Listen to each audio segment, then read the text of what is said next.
Good morning everyone. आज का topic बहुत ही इंपॉर्टेंट है, ओरल एंड मैक्सिलोफेशियल ट्रॉमा। लेकिन सिर्फ फ्रैक्चर या इंजरीज तक लिमिटेड नहीं है। ये टॉपिक एक्चुअली आपको एक कंप्लीट ट्रॉमा पेशेंट को हैंडल करना सिखाता है। मैं आपसे एक सिंपल सा क्वेश्चन पूछता हूँ। अगर एक रोड ट्रैफिक एक्सीडेंट पेशेंट आपके पास आता है जिसके फेस पर स्वेलिंग है, ब्लीडिंग है और मैंडिबल फ्रैक्चर का डाउट है, तो आप क्या करोगे? मोस्ट स्टूडेंट बोलेंगे सर फ्रैक्चर चेक करेंगे, एक्सरे करेंगे, फिक्सेशन प्लेट लगाएंगे। ये अप्रोच इनकम्प्लीट है। सबसे पहले फ्रैक्चर नहीं, पेशेंट की लाइफ सेव करनी है। Face rarely kills but airway can kill within minutes. मतलब फेशियल इंजरी स्केरी लगती है बट रियल डेंजर होता है एयरवे से, सवियर ब्लीडिंग से, ब्रेन इंजरी से। इसलिए हमेशा याद रखो, treat the patient first then treat the face. Trauma patient एक पैटर्न फॉलो करता है जो कि 3 स्टेजेस में है। Trimodal distribution of the trauma death. Trauma deaths एक पैटर्न फॉलो करती है 3 स्टेजेस में। फर्स्ट पीक जिसमें सवियर जो कि लास्ट करता है सेकंड्स टू मिनट। इसमें सवियर ब्रेन इंजरीज हो सकती हैं, हाई सर्वाइकल स्पाइन इंजरीज हो सकती हैं, मेजर वेसल्स रप्चर कर सकती हैं। इस स्टेज में सर्वाइवल चांस बहुत लो होते हैं। सेकंड पीक सेकंड पीक है मिनट्स टू आवर तक लास्ट करता है, ये है गोल्डन आवर। ये सबसे इंपॉर्टेंट स्टेज है। इसमें airway obstruction, internal bleeding, intracranial haematoma, यहीं पे डॉक्टर का रोल लाइफ सेविंग होता है। So golden hour is to manage airway, internal bleeding, intracranial haematoma. जो थर्ड पीक है वो डेज टू वीक आफ्टर, इसमें सेप्सिस, मल्टीपल ऑर्गन फेलियर होने के चांसेस बढ़ जाते हैं। So the loss of airway kills faster than the loss of blood. What is the golden hour concept? Remember that first hour after trauma is the most critical time. So remember, first peak में patient को injury लगती है, कुछ second से लेकर कुछ minute के अंदर ही डेथ हो जाती है। ये यूजुअली उन केसेस में होता है जहां इंजरी इतनी सवेयर होती है कि बॉडी के वाइटल ऑर्गन्स इमिडिएटली फेल हो जाते हैं। कॉमन कॉज क्या था?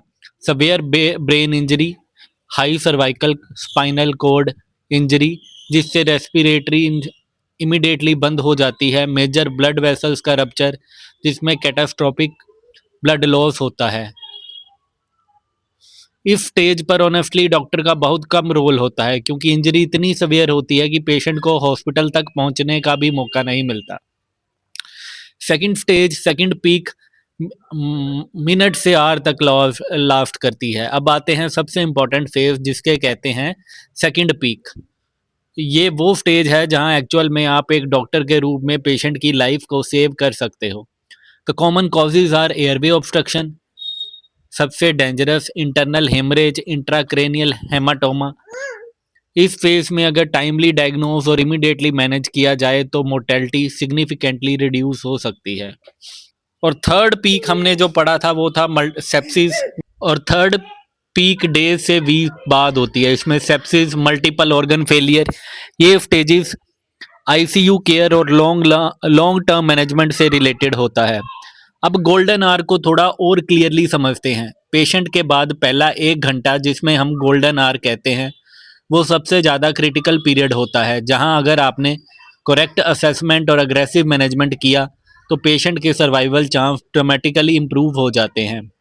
इस पीरियड में रैपिड असेसमेंट किया जाता है, लाइफ थ्रेटनिंग कंडीशन आइडेंटिफाई की जाती है, इमीडिएट रिससिकेशन स्टार्ट होता है।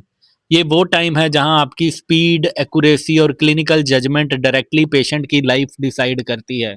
अब हम आते हैं सबसे इम्पोर्टेंट और यूनिवर्सली एक्सेप्टेड सिस्टम पर जिसे हम कहते हैं ATLS, advance trauma life support.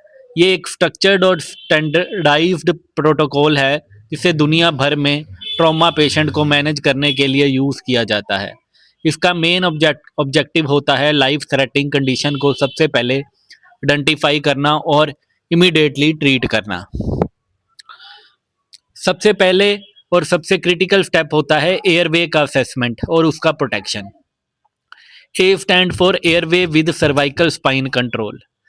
Initial assessment, क्या पेशेंट क्लियरली बोल पा रहा है या नहीं, क्या कोई अबनॉर्मल साउंड आ रही है या नहीं? क्या कोई अबनॉर्मल साउंड आ रही है जैसे गर्गलिंग? क्या माउथ या थ्रोट में ब्लड, वॉमिट या डेब्रिस प्रेजेंट है? फेशियल ट्रॉमा में एयरवे ऑब्स्ट्रक्शन के कॉमन कॉजेज होते हैं ब्लड क्लॉट जो एयरवे ब्लॉक कर देते हैं, ब्रोकन टीथ फ्रैगमेंट्स, टंग का posterior fall specially unconscious patient में, मैंडिबल फ्रैक्चर डिस्प्लेसमेंट जिससे एयरवे नैरो हो जाता है। अब मैनेजमेंट कैसे करते हैं? Basic manoeuvre, jaw thrust manoeuvre preferred because cervical spine movement limited होती है। चिन लिफ्ट अगर स्पाइन का सस्पिशन कम हो। देखो, जब ट्रॉमा पेशेंट आता है स्पेशली हेड इंजरी या फेशियल इंजरी का सस्पिशन होता है, हमें एक बहुत इंपॉर्टेंट चीज़ ध्यान रखनी होती है। सर्वाइकल स्पाइन को बिल्कुल मूव नहीं करना, क्योंकि अगर ऑलरेडी स्पाइन इंजरी है और हमने नेक को अननेसेसरी मूव कर दिया तो परमानेंटली पैरालिसिस का रिस्क हो सकता है। कंसेप्ट समझो, अनकॉन्शियस पेशेंट में टंग रिलैक्स होकर पीछे गिर जाती है। ये टंग एयरवे को ब्लॉक कर देती है। जॉ थ्रस्ट क्या करता है? इस टेक्निक में हम लोअर जॉ मैंडिबल को दोनों हाथों से पकड़कर आगे की तरफ पुश करते हैं। इससे क्या होगा? इससे क्या होता है? टंग ऑटोमेटिकली आगे आ जाती है, एयरवे ओपन हो जाता है और ब्रीदिंग इंप्रूव हो जाती है। मोस्ट इंपॉर्टेंट एडवांटेज क्या है? नेक को मूव नहीं करना पड़ता, इसलिए ट्रॉमा पेशेंट में ये सेफेस्ट टेक्निक है। Jaw thrust, airway open without the neck movement. अब अगला है चिन लिफ्ट मैनूवर। अब आते हैं चिन लिफ्ट पर। यह भी एयरवे ओपन की सिंपल टेक्निक है, लेकिन इसमें एक लिमिटेशन होती है।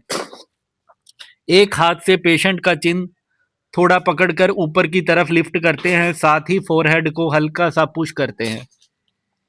चिन को ऊपर लिफ्ट करने से टंग स्ट्रेच होती है, एयरवे ओपन हो जाती है। इस टेक्निक में नेक थोड़ा एक्सटेंड होता है। अगर पेशेंट में सर्वाइकल स्पाइन इंजरी है तो ये मूवमेंट डेंजरस हो सकती है। चिन लिफ्ट तभी यूज करो जब सर्वाइकल स्पाइन इंजरी का सस्पिशन ना हो। In trauma patient, jaw thrust is preferred over chin lift because it maintains airway without causing cervical spine movement. अब एयरवे एडजंक्ट क्या होते हैं? सबसे पहले बेसिक कंसेप्ट समझो। एयरवे ऑब्जंक्ट वो डिवाइस है जो हमें यूज करते हैं जब बेसिक मैनूवर, जॉ थ्रस्ट, चिन लिफ्ट सफिशिएंट नहीं होते। इनका पर्पस है एयरवे को ओपन रखना, टंग या सॉफ्ट टिश्यू कोलैप्स को प्रिवेंट करना, ब्रीदिंग को शिफ्ट करना। पहला है ओरोफेरेंजियल एयरवे। ये किस पेशेंट में यूज किया जाता है? अनकॉन्शियस पेशेंट में जिसमें गैग रिफ्लेक्स एब्सेंट हो। अनकॉन्शियस पेशेंट में सबसे बड़ा प्रॉब्लम होता है टंग का पीछे गिर जाना। टंग रिलैक्स होकर पोस्टीरियरली फॉल करती है, ये फेरेंक्स को ब्लॉक कर देता है, एयरवे कंप्लीटली ऑब्स्ट्रक्ट हो सकता है। ओरोफेरेंजियल एयरवे का रोल क्या है? ओरोफेरेंजियल एक कर्व्ड प्लास्टिक डिवाइस होती है जो माउथ के थ्रू इंसर्ट किया जाता है। ये क्या करता है? टंग को पोस्टीरियर फॉल होने से रोकता है, एयरवे को मैकेनिकली ओपन रखता है। अगर पेशेंट कॉन्शियस है तो उसका गैग रिफ्लेक्स प्रेजेंट है। ओरल फेरेंजियल एयरवे बिल्कुल यूज नहीं करना। क्यों?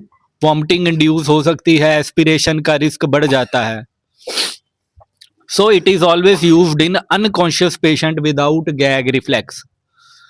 अगला है नेजोफेरेंजियल एयरवे। ये किस पेशेंट में यूज करते हैं? कॉन्शियस या सेमी कॉन्शियस पेशेंट जिसमें ब्रीदिंग डिफिकल्ट हो। ये ट्यूब नोज के थ्रू इंसर्ट होती है और नेजोफेरेंक्स तक जाती है। ये एयरवे को मेंटेन करता है बिना गैग रिफ्लेक्स ट्रिगर किए। एडवांटेजेस क्या है? कॉन्शियस पेशेंट टॉलरेट कर लेता है, गैग रिफ्लेक्स एक्टिव नहीं होता, लॉन्ग टर्म एयरवे सपोर्ट दे सकता है। अगर आपको स्लाइटेस्ट सस्पिशन भी है बेसिलर स्कल फ्रैक्चर का तो एनपीए बिल्कुल अवॉइड करना है। रीजन समझो। बेसिलर स्कल फ्रैक्चर में स्कल बेस स्पेशली क्रिबिफॉर्म प्लेट टूट सकता है। अगर आप नेजल एयरवे डालते हो, ट्यूब गलती से ब्रेन कैविटी में एंटर कर सकती है। इससे severe brain injury, infection, death तक हो सकता है। Nasopharyngeal Airway, it is contraindicated in suspected basilar skull fracture due to risk of intracranial insertion. So this question has been asked multiple times in your NEET entrance exam and AIMS entrance exam. That is very important for your NEET entrance examination point. हम आगे आते हैं advance airway management. जब हम जब हम आते हैं नेक्स्ट लेवल पर, जब बेसिक और अर्जेंट मेथड्स फेल हो जाएं, एंडोट्रैकियल इंट्यूबेशन, एक ट्यूब माउथ या नोज के थ्रू डायरेक्ट ट्रैकिया में डाल दी जाती है। एयरवेज कंप्लीटली सिक्योर करना, ऑक्सीजन डिलीवर करना, एस्पिरेशन प्रिवेंट करना। कब यूज़ करते हैं? जब सवियर एयरवे ऑब्स्ट्रक्शन हो, अनकॉन्शियस पेशेंट हो, रेस्पिरेटरी फेलियर हो, हेड इंजरी केसेस में। ट्रॉमा पेशेंट में सर्वाइकल स्पाइन कंट्रोल मेंटेन करना जरूरी है ड्यूरिंग इंट्यूबेशन। जब इंट्यूबेशन पॉसिबल नहीं हो या कॉन्ट्राइंडिकेटेड हो, तब सर्जिकल एयरवे की ज़रूरत पड़ती है। ये टाइप है क्रिकोथायरोटोमी, ट्रैकियोस्टोमी। अब अगला आता है ब्रीदिंग। एयरवे के बाद नेक्स्ट स्टेप होता है ब्रीदिंग का इवैल्यूएशन। चेस्ट राइज एडिक्वेट है या नहीं, रेस्पिरेटरी रेट नॉर्मल है या अबनॉर्मल, ऑक्सीजन सैचुरेशन कितनी है। Life threatening condition is pneumothorax. इस कंडीशन में एयर चेस्ट कैविटी में ट्रैप हो जाती है, जिससे लंग कोलैप्स हो जाता है और पेशेंट रैपिडली डिटियोरेट करता है। साइन क्या है? Breath sound will be absent on one side, severe respiratory distress, cyanosis, tracheal deviation can occur. Immediate needle decompression करना होता है, डिले मतलब डेथ रिस्क। अगला है सर्कुलेशन। इसमें हम असेस करते हैं, इवेल्युएट करते हैं पल्स रेट और quality, blood pressure, active breathing. Most common type of shock is hypovolemic shock due to the blood loss. Management कैसे है? Two large bore intravenous line establish करना, rapid infusion of Ringer lactate solution, blood transfusion अगर patient response नहीं दे रहा हो।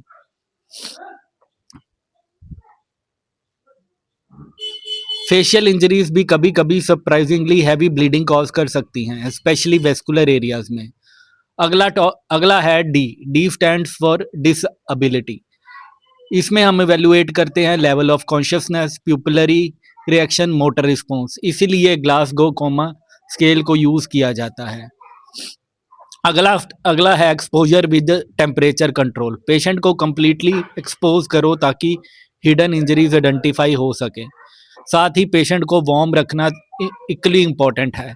Hypothermia prevent करना trauma management का इसेंशियल पार्ट है। प्राइमरी सर्वे कंसेप्ट, एक बहुत इंपॉर्टेंट बात समझना है, ये ABCDE स्टेप स्ट्रिक्टली सीक्वेंशियल नहीं होते, ये साइमल्टेनियसली परफॉर्म किए जाते हैं। मतलब आप असेसमेंट और ट्रीटमेंट एक ही टाइम पर कर रहे होते हो। अब अगला आता है सेकेंडरी सर्वे। सेकेंडरी सर्वे तभी होता है जब पेशेंट कंप्लीटली स्टेबलाइज हो जाए और प्राइमरी सर्वे कंप्लीट हो चुका हो। इसमें हिस्ट्री टेकिंग में एम्पल स्टडी जो बहुत ज़्यादा इंपॉर्टेंट है, that has been asked in your entrance exam. A stand for allergy, M stand for medication, P for past illness, L stand for last meal, E stand for event related to injury.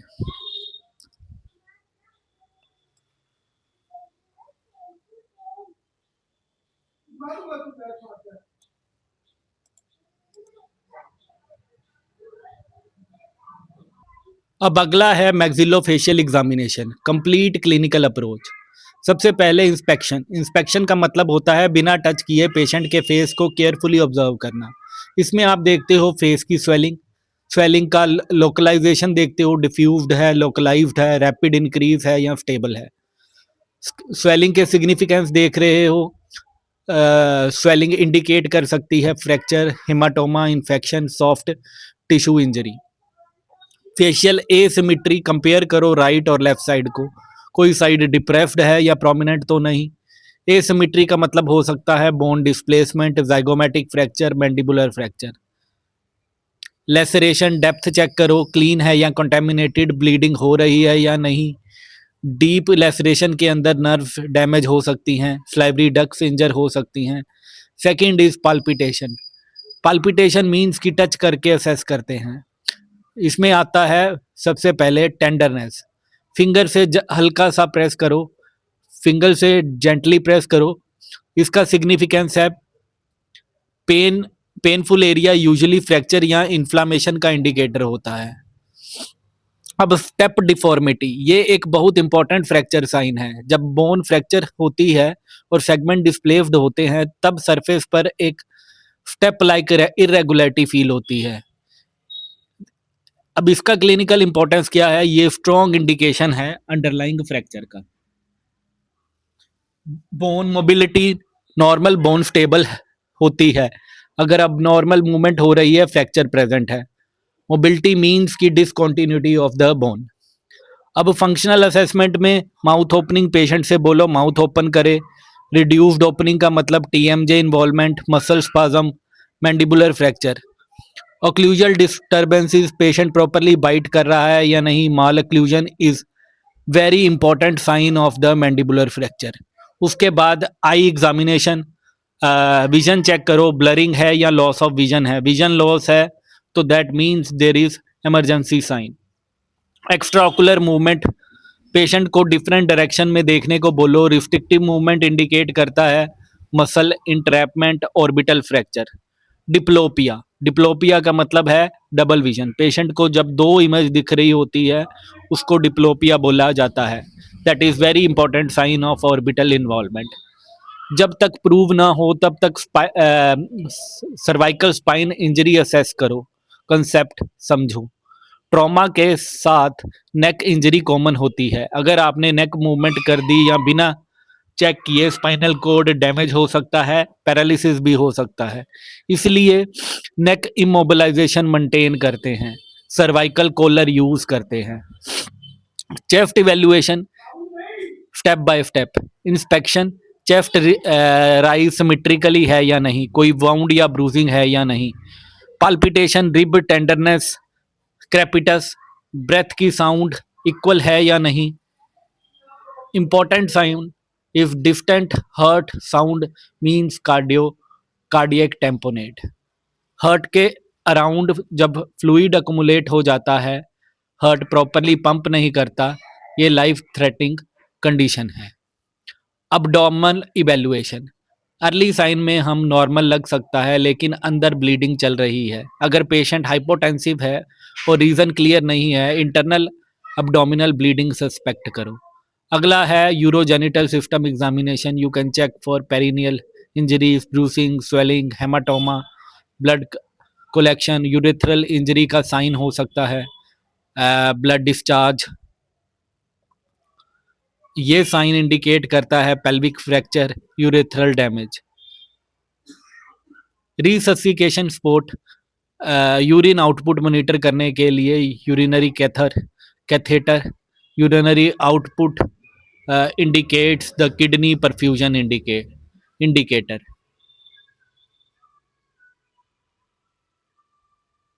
सो आपने maxillofacial exam सिर्फ face तक limited नहीं होता, आपको evaluate करना होता है face, eyes, नेक, chest, अब्डोमन, whole body.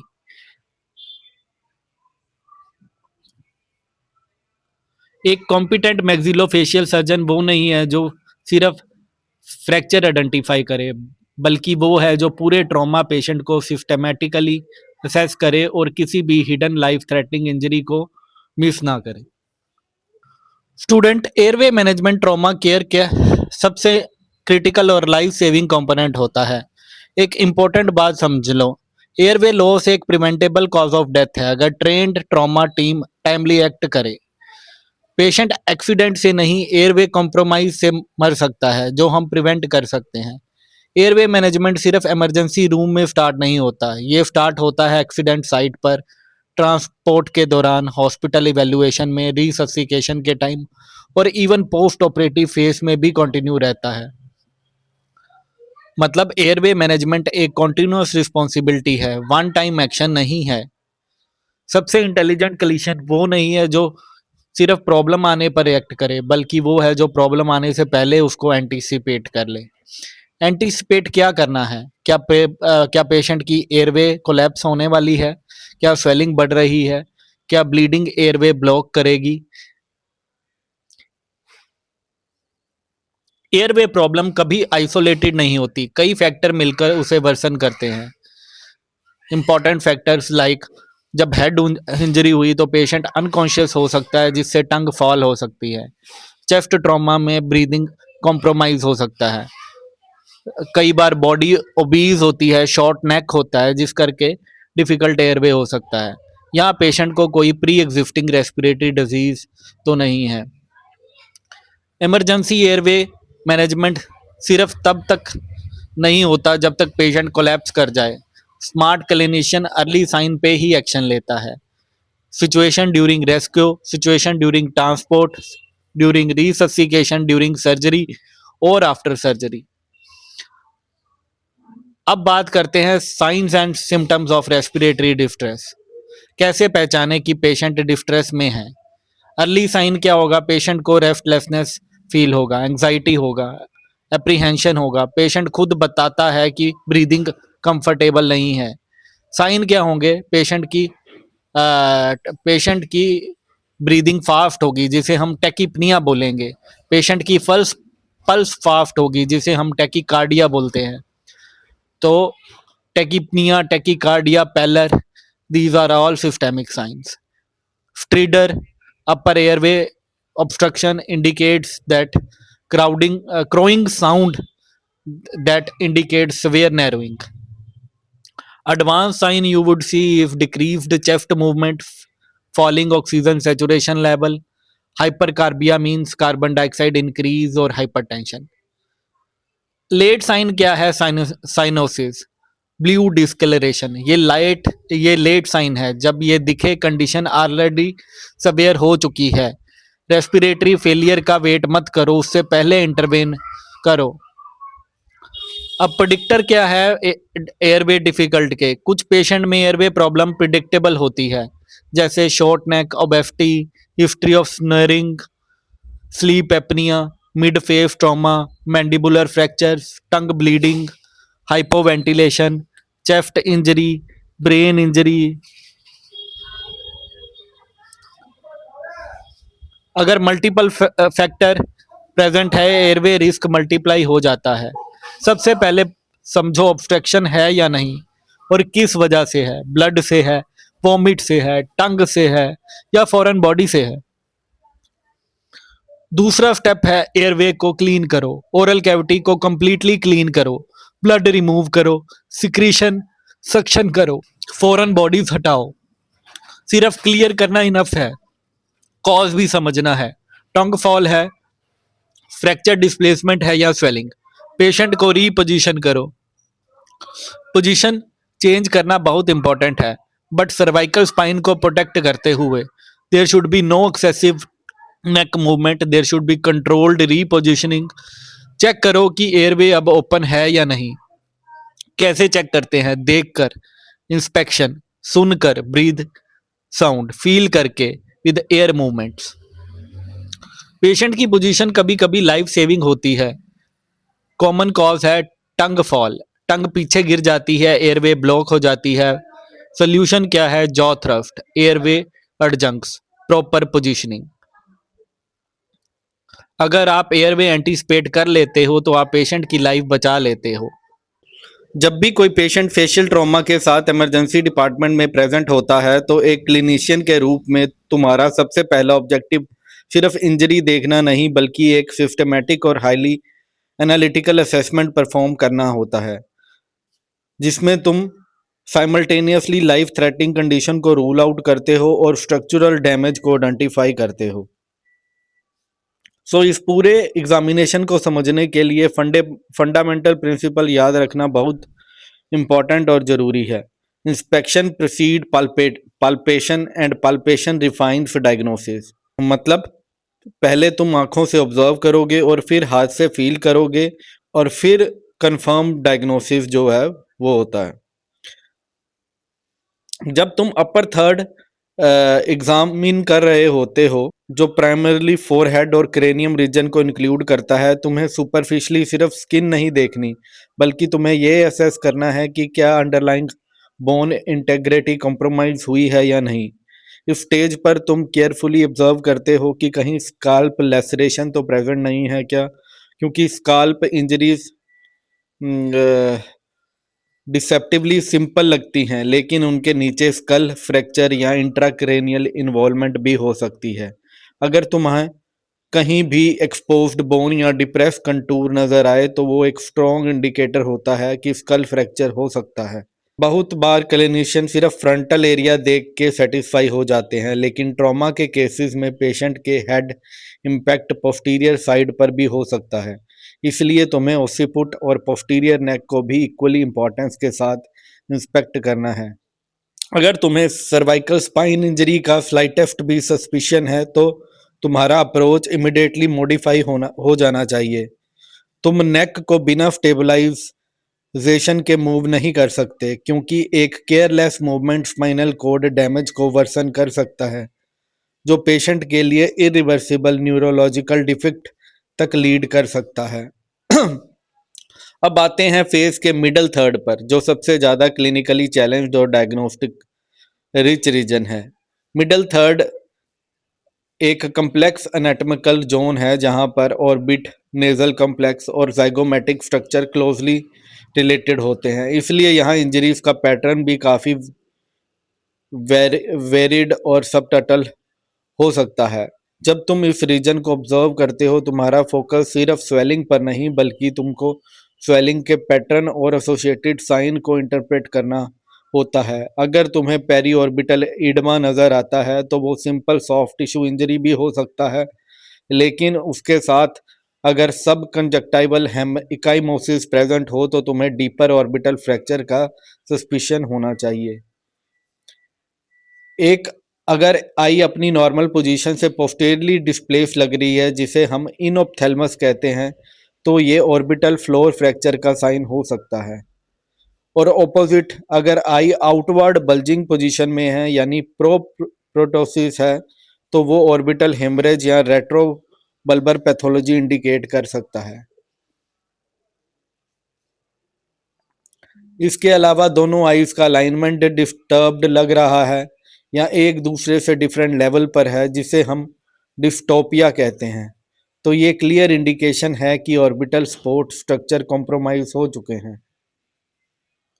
तुम्हें ग्लोब को केयरफुली इंस्पेक्ट करना होता है कि कहीं कोई फॉरेन बॉडी तो एम्बेड नहीं है, कोई पेनिट्रेटिंग इंजरी तो नहीं है, या एंटीरियर चैम्बर में ब्लड कलेक्ट, जिसे हम हाइफीमा कहते हैं, तो प्रेजेंट नहीं है।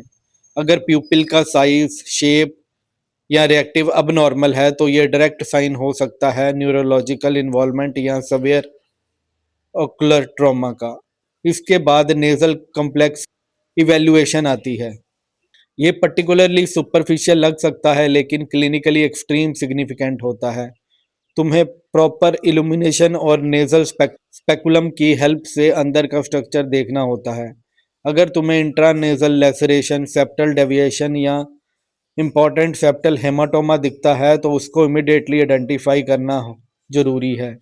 सेप्टल हेमाटोमा को इग्नोर करना एक सीरियस मिस्टेक होती है, क्योंकि अगर उसको टाइमली ड्रेन नहीं किया तो कार्टिलेज नेक्रोसिस हो सकती है, जो अल्टीमेटली परमानेंट नेजल डिफॉर्मिटी जैसे सैडल नोज में कन्वर्ट हो सकती है।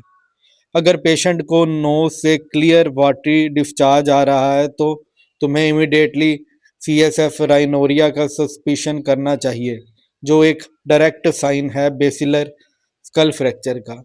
अब आते हैं लोअर थर्ड पर। यहाँ तुम्हारा प्राइमरी ऑब्जेक्टिव होता है फंक्शनल इंटेग्रिटी असेस करना। अगर पेशेंट कंप्लेंट करता है कि उसके टीथ प्रॉपर अलाइन नहीं हो रहे, ये बाइट अब नॉर्मल लग रही है, तो ये एक क्लिनिकल सेंसिटिव इंडिकेटर है मैंडिबुलर फ्रैक्चर का।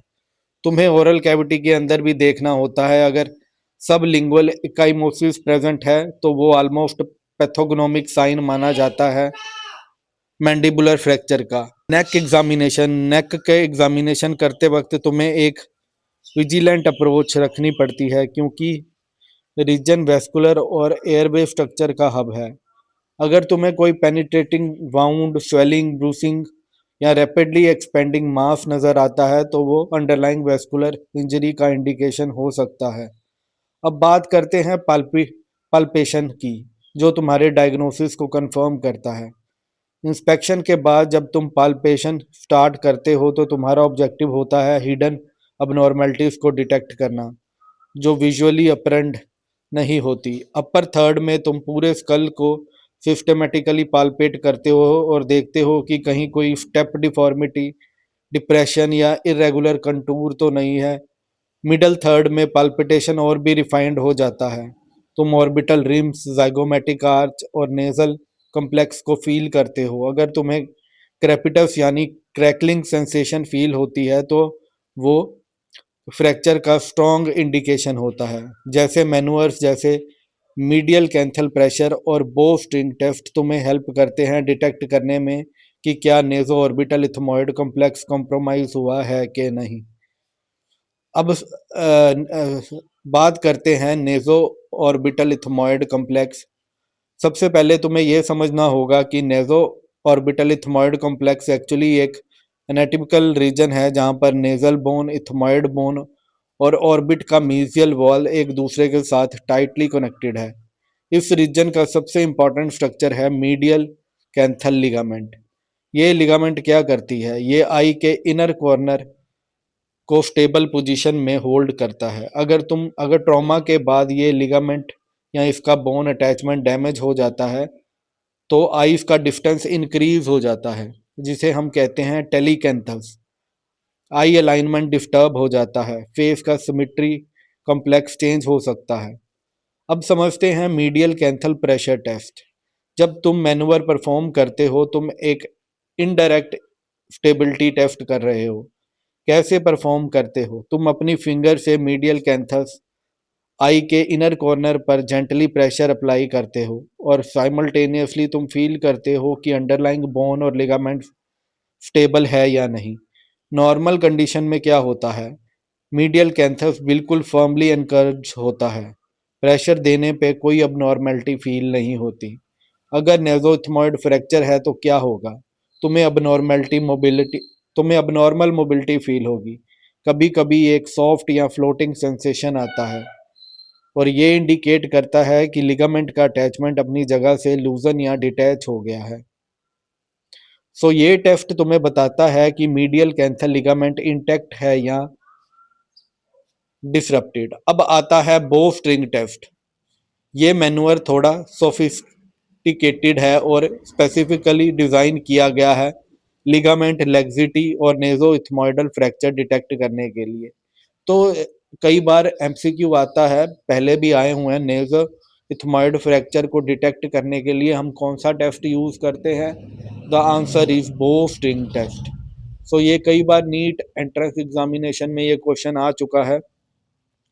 ये कैसे परफॉर्म करते हैं? तुम एक हाथ से लेटरल कैंथस आई का आउटर कॉर्नर को जेंटली पुल करते हो, मतलब तुम लिगामेंट स्ट्रेच सिस्टम को स्ट्रेच कर रहे हो। दूसरे हाथ से तुम मीडियल कैंथस को पाल्पेट करते हो। सोचो एक रबर बैंड को स्ट्रेच कर रहे हो। अगर सिस्टम इंटैक्ट है टेंशन इवनली डिस्ट्रीब्यूट होगा। अगर कहीं ब्रेकेज या लूजनेस है अब नॉर्मल मूवमेंट दिखेगी। नॉर्मल कंडीशन में मीडियल कैंथर स्टेबल रहेगा, कोई मूवमेंट फील नहीं होगी। नेजोइथमॉइड फ्रैक्चर में तुम लेटरल साइड को पुल करते हो तो मीडियल साइड में भी अनएक्सपेक्टेड मूवमेंट या लेग्जिटी फील होती है। ये इंडिकेट करता है कि मीडियल कैंथस लिगामेंट अपने बोनी अटैचमेंट से डिटैच हो चुका है। बोस्टैंग टेस्ट स्पेसिफिकली डिटेक्ट करता है medial canthus ligament laxity, frontal process of maxilla involvement and nasoethmoidal complex fracture.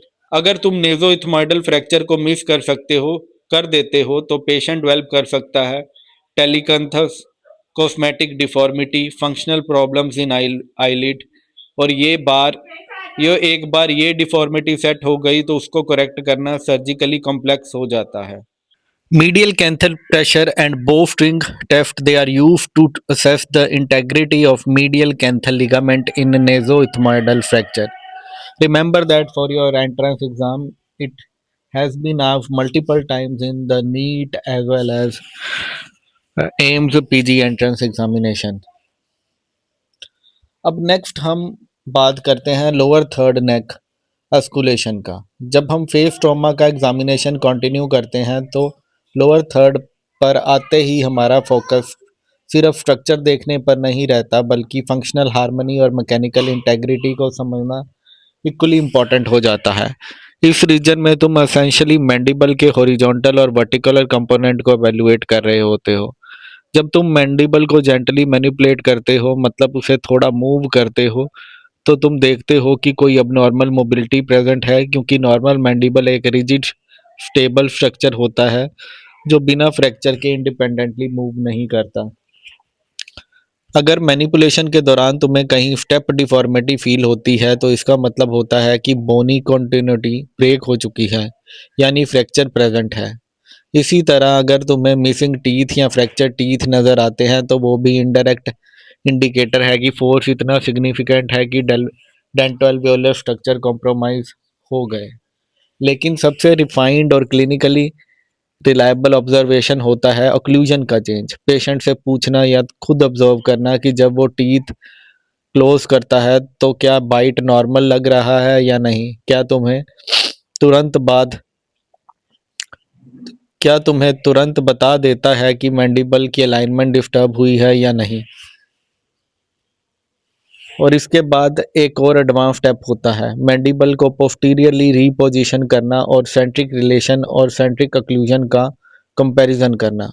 Normal condition में सेंट्रिक रिलेशन और सेंट्रिक ऑक्लूजन हार्मोनियस अलाइन होते हैं, लेकिन फ्रैक्चर के केस में ये दोनों पोजीशन मिसमैच कर सकती है।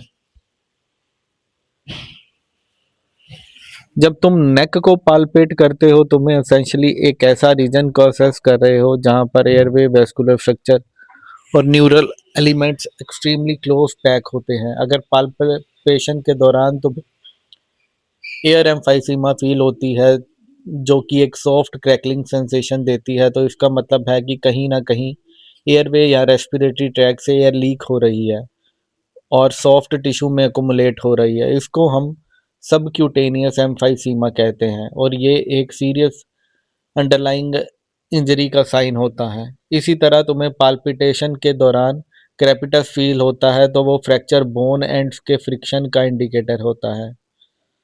तुम्हें सर्वाइकल स्पाइन रीजन को भी केयरफुली असेस करना है। अगर पेशेंट पाल्पिटेशन पर पेन शो करता है या मसल रिजिड फील होता है, तो ये सर्वाइकल स्पाइन इंजरी का सस्पिशन स्ट्रॉन्ग कर देता है।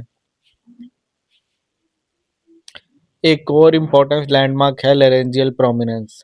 इसको पालपेट करते हुए देखते हो कि इसका पोजीशन नॉर्मल है या डिस्प्लेस्ड, क्योंकि लेरेंजियल इंजरी एयरवे कंप्रोमाइज तक लीड कर सकती है।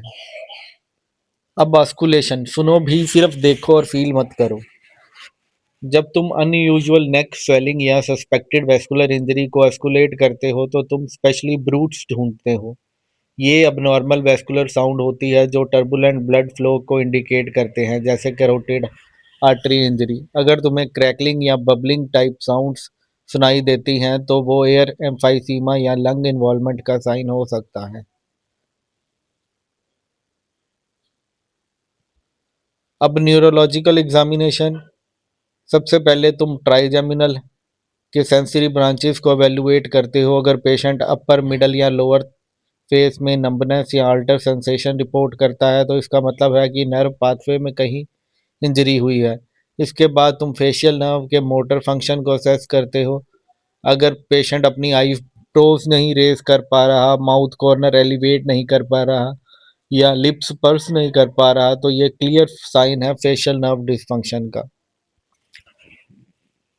अगर फेशियल पैरालिसिस प्रेजेंट है लेकिन कोई एक्सटर्नल लेसरेशन नहीं है, तो इंजरी सुपरफिशियल नहीं बल्कि डीप लेवल पर है, जैसे टेम्पोरल बोन या स्टाइलोमास्टॉइड फोरामन के पास।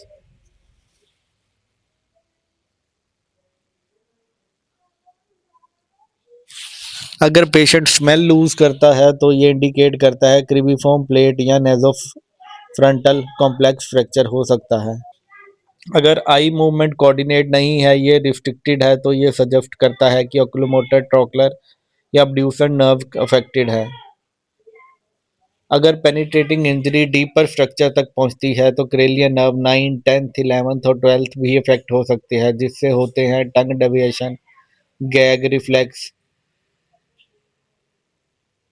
Shoulder drooping.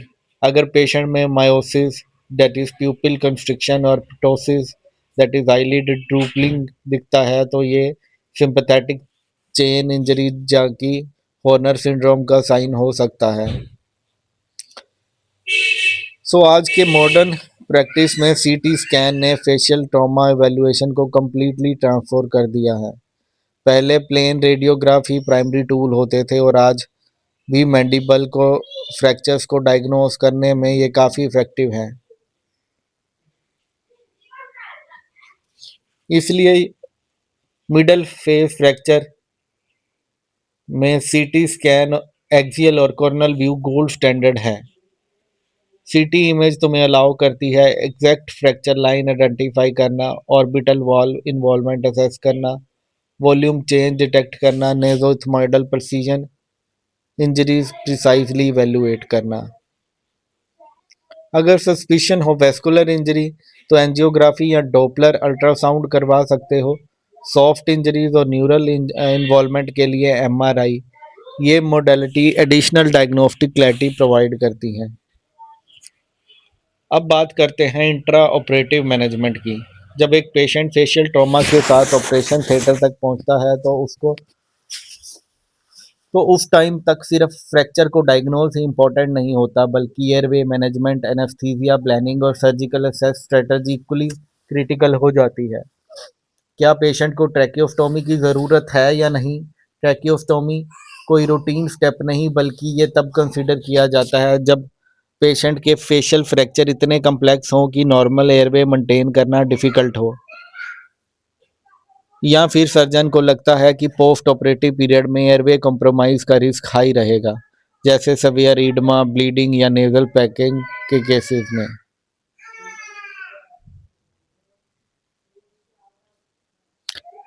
अब ऑपरेशन से पहले एनेस्थीसियोलॉजिस्ट और सर्जन को मिलकर पेशेंट का एक इवैल्यूएशन करना पड़ता है, जिसमें मल्टीपल फैक्टर्स कंसीडर किए जाते हैं, जैसे कि पेशेंट की एज, लास्ट मील का टाइमिंग, पास्ट मेडिकल हिस्ट्री और सबसे इम्पोर्टेंट एसोसिएटेड इंजरीज जैसे head injury, cervical spine injury, chest trauma.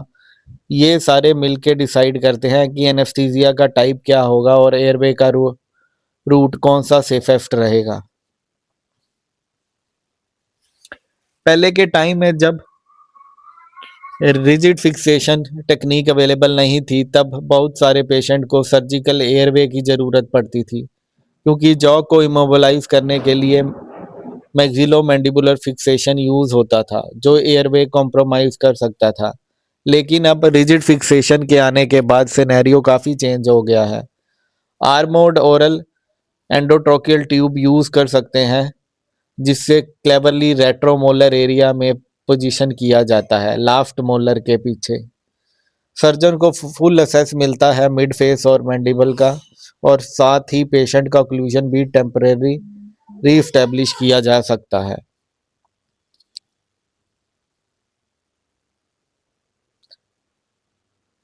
अगर पोस्ट ऑपरेटिव पीरियड में एयरवे कॉम्प्रोमाइज हो गया तो ऑपरेशन के दौरान मैक्सिलो मैंडिबुलर फिक्सेशन अप्लाई किया जाता है ताकि प्रॉपर अलाइनमेंट हो सके। लेकिन पोस्ट ऑपरेटिव पीरियड में एयरवे कॉम्प्रोमाइज हो गया तो यहाँ रिजिड फिक्सेशन का एडवांटेज आ सकता है। मैक्सिलो मैंडिबुलर फिक्सेशन को बाद में रिमूव किया जा सकता है, जिससे एयरवे मैनेज करना इजी हो जाता है, स्पेशली जब नेजल पैकिंग, ईडमा या ब्लीडिंग हो। अगला टॉपिक है पेरी ऑपरेटिव न्यूट्रिशन। अगर पेशेंट मालनरिश्ड है तो इन्फेक्शन रिस्क होता है, वाउंड हीलिंग डिले होती है, मोर्टेलिटी रेट भी बढ़ सकता है। इसलिए न्यूट्रिशनल थेरेपी को एसेंशियल कंपोनेंट ऑफ ट्रीटमेंट माना जाता है। इंट्रा ऑपरेटिव पीरियड में अगर एक्सेसिव आईवी फ्लूइड दिए जाते हैं तो वो फेशियल टिश्यू में अकुमुलेट हो जाते हैं, जिससे फेशियल एडिमा इंक्रीज हो जाता है। अब बात आती है न्यूट्रिशन का रूट कौन सा है, इंटेरल न्यूट्रिशन वर्सेस पारेंटल न्यूट्रिशन।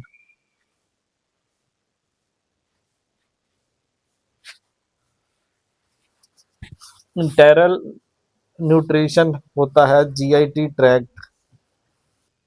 इंटेरल न्यूट्रिशन का मतलब है न्यूट्रिशन डायरेक्टली जीआईटी ट्रैक्ट के थ्रू दिया जा रहा है, जैसे oral feeding, nasogastric tube etcetera. इसको फिजियोलॉजिकल इसलिए कहते हैं क्योंकि ये बॉडी के नेचुरल डाइजेशन और अब्जॉर्प्शन मैकेनिज्म को यूटिलाइज करता है।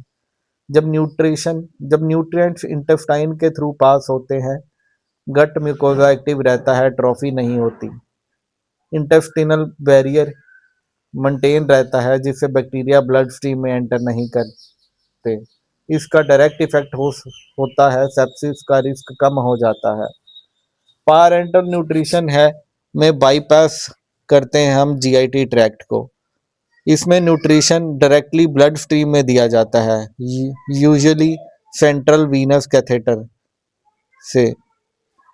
ये कम्प्लीटली नॉन फिजियोलॉजिकल मेथड है क्योंकि डाइजेशन और अब्जॉर्प्शन का नेचुरल प्रोसेस बाईपास हो जाता है। इसको डिसएडवांटेजेस समझो। जब गट यूज नहीं होता, गट म्यूकोजा ट्रॉफी होने लगती है, बैरियर वीक हो जाता है, बैक्टीरिया ट्रांसलोकेशन हो सकती है, सेप्सिस का रिस्क बढ़ जाता है। साथ ही liver dysfunction, gall bladder stasis, catheter related infection आने के चांसेस बढ़ जाते हैं। इंटरल न्यूट्रिशन जीआईटी ट्रैक्ट के थ्रू दिया जाता है, but parenteral nutrition IV blood stream के थ्रू। इंटरल न्यूट्रिशन फिजियोलॉजिकल है, बल्कि पारेंटल न्यूट्रिशन नॉन फिजियोलॉजिकल है।